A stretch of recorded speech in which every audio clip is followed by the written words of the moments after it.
Raise your hand if you've been to the emergency room maybe more than once, and why? Because you thought you were having a heart attack.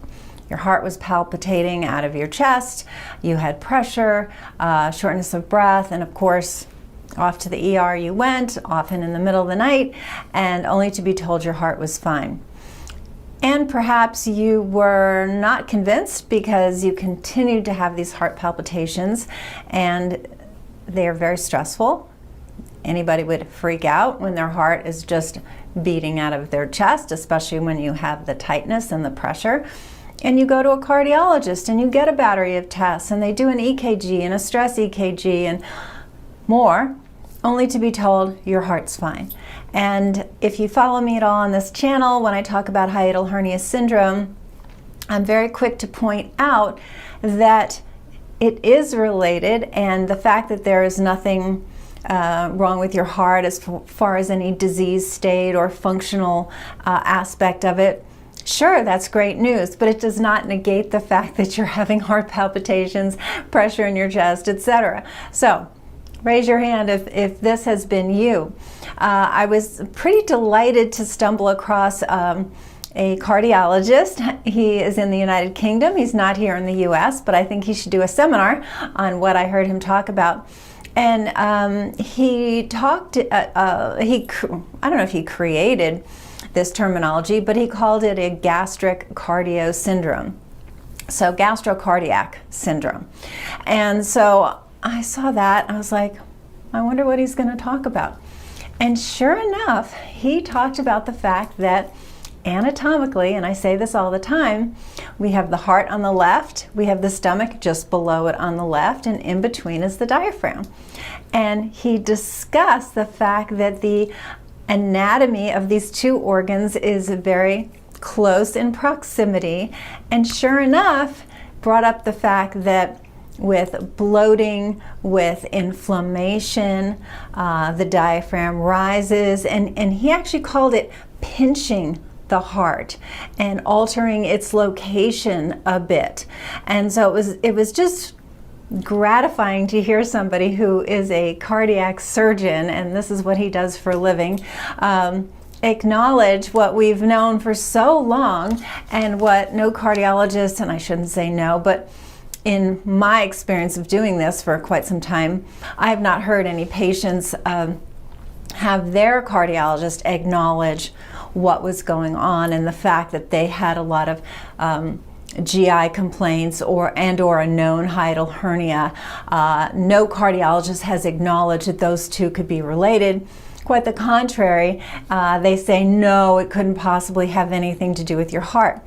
So this cardiologist, again from the UK, his name is Sanjay Gupta, and he talked about a few things. So he talked about the anatomy, of course, which we know, and the fact that the impingement of the heart, because the diaphragm is elevated, can create heart palpitations. I was like, oh, I was so excited.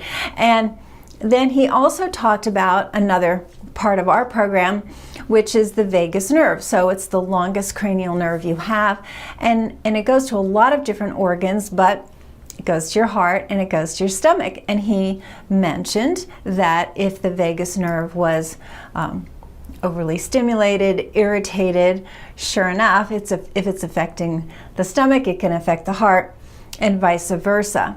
He also mentioned, and this was something that I hadn't emphasized in the past, so I want to bring it up, is that the vagus nerve actually is responsible for slowing the heart and making sure the heart doesn't get too rapid in its beat. But, you know, there's always that Goldilocks perfect arena or area of function, so too little is not good, too much is not good. So if due to hiatal hernia or something else that's causing the vagus nerve to be irritated, then the heart rate can go too low. And he brought up the fact that we all have a pacemaker. Now, you've heard about pacemaker and you think of surgery and an artificial pacemaker, but there's a natural pacemaker. The heart is a phenomenal organ, and that pacemaker is what keeps the pace, right? It makes the pace of your heart so you have a normal rhythm to your heart. Now, the human body is so clever. If the vagus nerve is irritated and that heart rate goes too low, now, then the pacemaker goes, uh-oh, what's going on? There's not enough beats. Then other parts of the heart will stimulate beats, and these are not the normal way it should occur. So you're having heart palpitations, or what's called ectopic beats, extra beats.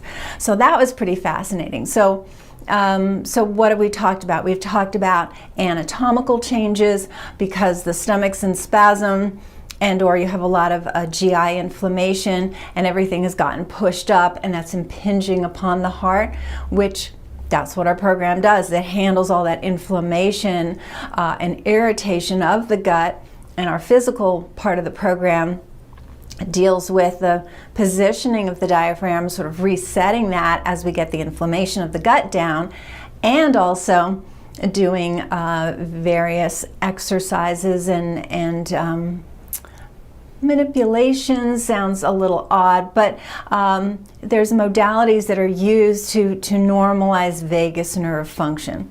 None of this is drugs, none of this is surgery. These are natural modalities that can be used. That is part of our program, because our hiatal hernia syndrome program has an internal component with the gut and hormonal imbalance, if that's appropriate, as well as a physical aspect. And both of those really have to be done together to get a great success rate. So we've got the anatomy, we've got the vagus nerve function, and the last thing he brought up was drugs. And again, love this guy. He said a drug for the heart can affect the gut, and a drug for the gut can affect the heart. And I was like, oh, so great. But aspirin, we know a lot of people with heart conditions are put on aspirin. The research for that is not really strong anymore, so something you should look into if you're on a baby aspirin every day, which is unfortunately still common, because that can create a lot of inflammation in the gut. So there you go. Not great for the heart or the gut. And PPI. So definitely, if you're a subscriber to the channel, if you're not, consider it, and please share this with others. But I did a series kind of on PPIs recently, but what he brought up is the proton pump inhibitors, of course, just stop acid in your stomach. And the problem with that are you're just not absorbing because you don't have enough acid, but very specific to the heart, iron, B12, magnesium. These are some key minerals and vitamins that are so important for regular heart rhythm. Those are compromised because you can't absorb them anymore. And he said, even if you say, oh, I've heard B12 can help, or I've heard iron can help, or magnesium can help, he goes, it's not going to help if you're on a PPI. Again, brilliant and exactly correct. So, unfortunately, his viewpoint was just, well, get off the PPI and then take some magnesium and see if you feel better. Nothing wrong with that, except not root cause enough, right? So people are on these PPIs, and boy, they forget one dose and they're in such misery that they couldn't even go a few days. So that deeper root cause of why is that stomach in spasm, why is it being pushed up, why is it squirting its acid up your esophagus, those are the whys, those are the root causes that we get to naturally. Not difficult, actually. But again, if this is brand new for you, I wrote a whole book called Hiatal Hernia Syndrome, but there's a lot of other videos on my channel, and this is very, very key.